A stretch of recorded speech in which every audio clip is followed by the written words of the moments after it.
Speaking about the Sol Azazel, or the Sur Meshtaleach, the goat that was sent out to the desert and was thrown down the mountainside.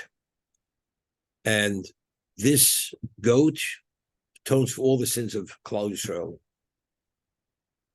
Whether the kalos, the less severe, the more severe, whether it was done b'shogig, b'mezid, inadvertent, deliberate, it atones for all the sins. So the Rambam said, all that may be true. However, there's a difference between kalos and chamuros. I just want to read the Rambam again. Since the Shomishtalech is atonement for all the Jewish people, so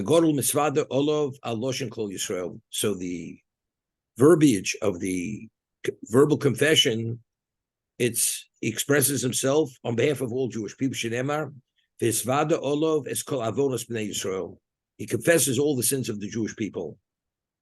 Now, what does the Shor Mishalech atone for? Shor Mishalech mechaper al kol averos shebetorah hakalos v'chamoros. All the sins, the less severe, the more severe. Whether he transgressed deliberately or inadvertently. Whether he was aware that he had transgressed or he was unaware. Hakol miskaper b'shor mishalech. They're all atoned with the goat that's sent out to the desert. However, it only atones if one does tshuva. Only if one does tshuva. So the obvious question is, if you did tshuva, what do I need the goat? Tshuva in its own right should bring about the kapara. We'll see in a moment it's not the case. Because later the Rambam is going to explain tshuva, independent of anything else, brings about a full atonement. That's only a mitzvah saseh. That's only a positive commandment. A negative commandment, tshuva in its own right, is not enough to fully reinstate the person. One needs tshuva and Yom Kippur. You have to be in that state of tshuva and experience Yom Kippur. The kedusha, the sanctity of Yom Kippur, and being in a state of tshuva, that will totally rehabilitate the person. For Naseh, one didn't say Kriya Shema, one didn't eat matzah, one did not put tzitzis on a four-cornered garment. One violates a mitzvah, say a positive commandment. For that, tshuva in its own right fully restores the person to where he was initially. But if one eats non-kosher, one wears shatnez, which is just an ordinary lav, doesn't have anything more than, which carries the liability of malkos, of lashes. Even if one does tshuva, unless one experiences Yom Kippur, the kedusha of that day, you're not fully restored. If it's a lo saseh, which carries a liability of koris or mises bezdin, spiritual excision or death penalty, then one needs tshuva, Yom Kippur, and Yisurim. You have to do a full tshuva. You have to experience the kedusha of Yom Kippur. In addition, you have to have some level of suffering. Whether it's emotional, physical, or financial, whatever it may be, you need suffering. Only all in conjunction together, then the person is fully restored. The Sar Meshtaleach was saying, on the kalos, one does not do tshuva whatsoever. Did no tshuva. Ate non-kosher. Violated mitzvah saseh. Did not eat matzah de seder. When that mountain goat is thrown down, that goat is thrown down the mountainside, after the Kohen confesses that for the sins of the Jewish people, fully atoned, without tshuva. Avolim lo osin tshuva. Okay? But he says, Omahina kalos many chamuras, but for the chamuras, for the more severe ones, one has to do tshuva. Normally, tshuva alone is not sufficient. One needs Yom Kippur and Yisurim. However, if you have the Shor Mishtaleach, one does not need Yisurim. One does not need suffering. So that additional component, which one needs, doesn't need, the Shor Mishtaleach covers that. The more severe transgressions are the ones that carry the liability of death penalty or spiritual excision. Ushua Shov, the Sheker. Taking an oath in vain, that's the name of Hashem, and sheker, false oath. Api she'em and kores, although they don't carry the liability of kores, harein minachamuros. They're classified as the more severe transgression. Therefore, you need tshuva in addition to the sar mishtaleach. Usham mitzvahs lo saseh, mitzvahs aseh. Other mitzvahs lo saseh, negative commandments, and mitzvahs aseh, she'ein ben kores, because the two mitzvahs aseh which have kores, you have korban pesach. One did not bring the korban pesach, although it's a positive commandment, it carries the liability of kores. Or one did not circumcise himself, it carries the liability of kores. Hey, not colors. Those are colors, but aseh, which carries kores, that's chamuros. Once it has that liability of kores, it's considered more severe. For that, one needs tshuva. Under normal circumstances, one needs tshuva, Yom Kippur, and Yisurim. But if you have the Sar Mishtaleach, you did tshuva, one does not need the Yisurim. This is the Rambam. So yesterday we were discussing, how is it possible that if a korban, if one does not do tshuva, Yom Kippur itself, with the Sar Mishtaleach, because it's thrown down, sent out to the desert, that's enough to restore the person. That was the question. Normally, you need Yisurim. You need suffering in addition to Tshuva and Yom Kippur. So Mishtaleach, that component of suffering is not necessary. How do we understand it? Now, if one eats chaylev inadvertently, that's the fat of a kosher species, domesticated species, which is located in a certain location in the animal, it's called chaylev. If it's located in another location, in terms of its physical makeup, you can't discern between one or the other. It's fat. It's the fat of the animal. But if it's located in one part of the inner part of the animal, it's classified as chaylev. Chaylev carries the liability of kores. Shuman means ordinary kosher fat. It's permitted. If one eats chaylev inadvertently, one has to do tshuva, and one brings a chatos, a sin offering. What happens if one does tshuva, one does not bring the chatos? One is not fully atoned. Because due to the severity of the sin, even though it's inadvertent, to be fully rehabilitated, you have to bring the chatos, the sin offering. One does tshuva, violates Shabbos inadvertently. You can do tshuva from today forever. If one does not bring the chatos, one is not fully atoned. You have to bring that sin offering. You bring the sin offering in conjunction with the tshuva, then you're fully restored. You're reinstated. Okay? So we see tshuva in its own right is not sufficient. So if it's only mitzvah aseh, you didn't eat matzah at the Seder. You didn't sit in the sukkah and you ate outside the sukkah. You didn't put tzitzis on a four-cornered garment. In those situations, tshuva in itself, because the severity of that transgression is not as severe, tshuva itself is enough to restore the person. However, it's a lo saseh, one eats non-kosher, which doesn't carry the liability of kores. Tshuva, together with Yom Kippur, you're fully restored. Because the sanctity of the day brings you back into the fold, so to say, fully reinstated. Okay? So I gave the example, the Gemara says, the person's contaminated, comes in contact with a rodent, and one walks by a body of water, a mikveh, or an ocean, or a lake, and he falls in. Accidentally falls in, and he's fully immersed. And the water touches every part of his body.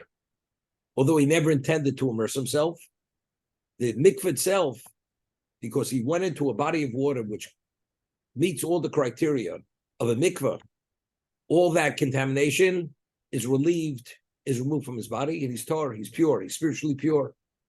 Yom Kippur itself, being exposed to the Kedusha, the sanctity of Yom Kippur, that itself, together with tshuva, purifies the person. And that is the reinstatement. However, if one violates something which carries the death penalty, or kores, even if you experience the Yom Kippur, and you're exposed to that level of Kedusha, of sanctity, You need a little bit more. You need Yisurim. You have to have some degree of suffering, and only Hashem knows what degree of suffering. Only then is the person fully restored. That's under normal circumstances. When I deal with the Sarah HaMishtaleach, even if the person doesn't have Yisurim, regarding Koresh from Mrs. Besdin, the Sarah Mishtaleach with Teshuva, as the Rambam says, will fully restore the person. If it's a lo saseh, which normally needs Yom Kippur, but Yom Kippur, if it's only together with Teshuva, if you have Sarah Mishtaleach, the Sarah Mishtaleach purifies the person, restores the person, even if you didn't do Teshuva. For an aseh, lo saseh. That's like falling into the body of water without any intention, but since you were immersed in that, and you were associated with the Sarah Mishtaleach, in conjunction, you're fully atoned. You're fully reinstated. There's no trace of that impurity. Okay? That's the rationale of what we're speaking about. And this person over here didn't make any verbal confession. The Kohen Gadol, being the representative of the Jewish people, his vidui, his oral confession, covers all the people. Person didn't do tshuva, never uttered a word of confession. So it's interesting. I quoted the Gemara we quoted a few days ago. Person's a Russia Gomer, and he marries a woman, an absolute Russia, and he marries Mahareya Mukadeshli Amanasha Nitzadi Gomer. He's a Tzadi Gomer. So we say it's a question whether the Kedushin's a Kedushin. Why? Because maybe it's stirrings of tshuva in his heart. Let's say this person only violated negative commandments which don't carry the liability of Koresh or Mrs. Besdin, and he violated Mitzvah Asay. That's why he was a Russia Gomer. And then Yom Kippur passes. People still call him a Russia Gomer, but it's post Yom Kippur. What is his status? Status is not Russia Gomer. But since the Sarah Mishtaleach was sent down the mountainside, all the negative and positive commandments that he violated, he's fully atoned. Okay? According to this halacha. Okay? Now, this is the famous Rambam, the next halacha. Today we have no Beis Hamikdash. We have no Sarah Mishtaleach. We don't send a goat out to the desert. We have no chatos during the year. One violates Shabbos inadvertently. We have no korban because we don't have the context to bring the korban. You could consecrate a korban, but you can't bring the korban. So how do we bring about that level of atonement without a Beis Hamikdash? Are we just laden with all this impurity? Or if one does tshuva today because we're in a state of onus, it's beyond our grasp, our reach, because you no longer have Beis Hamikdash, tshuva in its own right brings about that same result. So the Rambam, famous Rambam, today that we no longer have Beis Hamikdash, doesn't exist. And therefore we have no altar of atonement. We have no Beis Hamikdash, we have no altar of atonement. Ein shom el tshuva. The only thing we have there is what is tshuva. That's the only thing we have. Not sure what the Rambam says. Ein shom el tshuva. The Rambam should say ein lonu el tshuva. We only have tshuva available. What's ein shom? Right? What does it mean? Ein shom el tshuva. I'm not sure what the shom is. Tshuva mechaperes al kol averos. Tshuva atones for everything. Afilu Rosha Kol Yomov. Hear this? Person's a Rosh his whole life.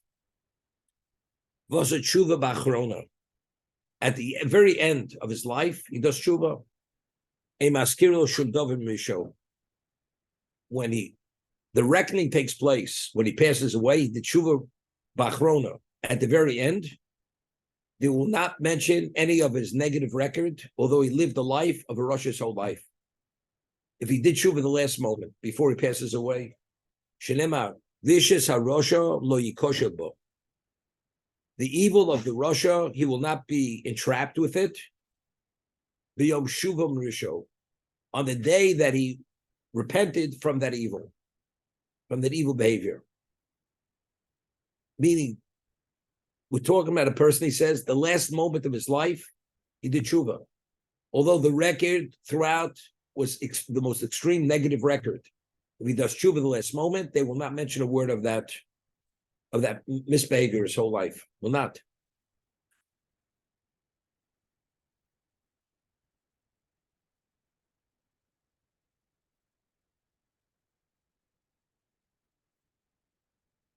Now the question is, what's the chidush? What's the chidush? Let's say he didn't do tshuva at the end of his life. Person does tshuva for whatever it may be, whatever the sin is. If tshuva restores you, sees a rush his whole life, he does tshuva at the last moment of his life. If tshuva is the process to be reinstated, what difference does it make if the tshuva before the person dies, or he does tshuva at the very earlier in his life? If tshuva is the process for reinstatement, you reinstate it. He says, even if you live the life, all your life, person's life was a Russia, if he does tshuva before he passes away, they will not mention any of that negative record. But that's true. He should say he has kapara. The Rambam doesn't say he has kapara. He should say, a person that tshuva at the very end of his life, he has full atonement. It's a funny way to express it. They will not mention any of that negative record whatsoever. He will not be stumbled. He will not be held accountable.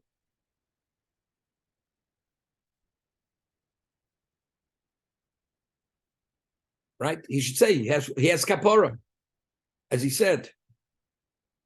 Hatshuv mechaperes hakol averos. But from the Rambam, it seems to be Hatshuva mechaperes hakol averos. Tshuva atones for all averos, and then he says, even if he's a Russia his whole life, and he did tshuva ba'achron at the very end, ein maskirin shum dovim risho. So it seems to me that's a continuation of tshuva mechaperes hakol averos. The tshuva atones for all averos. Therefore, even if he's a Russia his whole life, and does tshuva at the very end, he will not be entrapped because of that misbehavior. So it seems to me the reason why he's not entrapped, as he said earlier, because tshuva is mechaperes hakol averos. It goes hand in hand.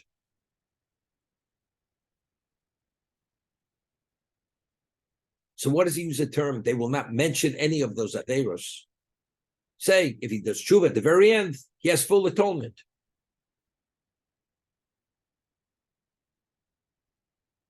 In maskirin lo.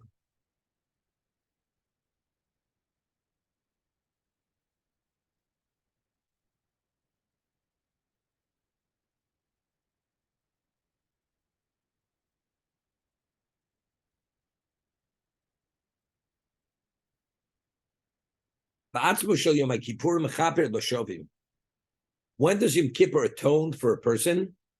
That's only the shovim, only if the person does tshuva.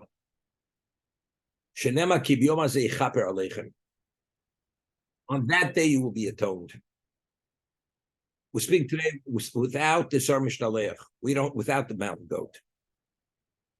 Person does tshuva for a losase or for a koris. The day itself will atone for that person. When? That's only the person that tshuva. But to experience Yom Kippur without tshuva, it's not like falling into that body of water.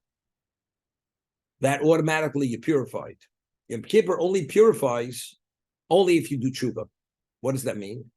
The halacha, the Gemara says that if a person falls into the mikveh accidentally and he verses himself, that's only if the clothing are not tight-fitting. Because if they're tight-fitting, it's called the chatzitza.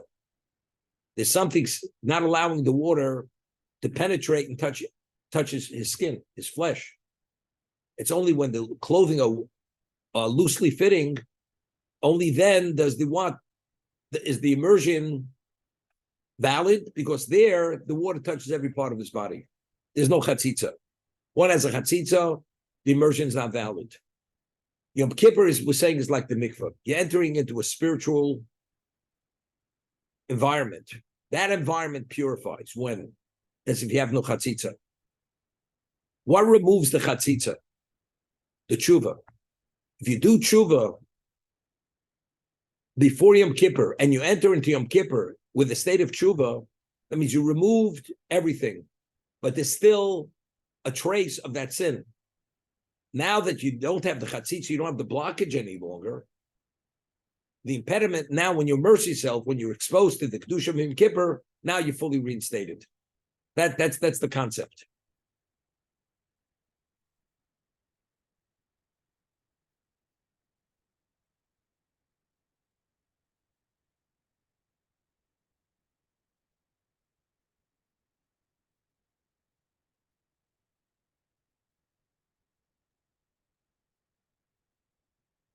If one does tshuva before Yom Kippur, how does God look at that person before Yom Kippur? And he violated a negative commandment, which doesn't carry the liability of Koris. He needs Yom Kippur to be fully reinstated, fully restored. He's not a perfect person yet. When he experiences the Yom Kippur and he's in that state of tshuva, it's as if he never sinned. There's not even a trace of that sin.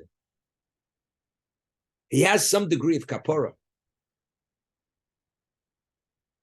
He hasn't yet completed it. There's no question. We'll see later. What's the halacha? A person violates something in the context of Chil Hashem, desecrates God's name. In that situation, even if one has tshuva, Yom Kippur, and Yisurim, and suffering, until he dies, the experience of death completes the kapara. When the soul departs from the body, there's some degree of suffering. That last bit of suffering brings the person over the top. But until then, the person still has a level of liability, of impurity, due to the Chil Hashem. Although we said, Amisis Bezdin, Koris, if do tshuva, Yom Kippur, Yisurim, fully restored. But if it was the context of Chil Hashem, any of that, the person only with death, with dying, are you fully reinstated. So let's say a person dies before Yom Kippur. He does tshuva, doesn't have Yisurim, but he dies. And he did a sincere tshuva. When he dies, does he die tzaddik? He dies a full tzaddik. He's fully atoned. Regardless of what that level of sin it was the Rambam said before, I feel Rasha Kol Yomov. He's Rasha his whole life. He violated positive, negative. It carries liability of Kores, carries liability of death penalty. In the context of Chil Hashem, this is the most extreme level of transgression. He dies. The Rambam says they will not mention any of that negative record. He has kapara. He didn't experience Yom Kippur. He didn't experience Yisurim. The answer is death itself is the all-encompassing reinstatement, as long as the person dies in the context of tshuva.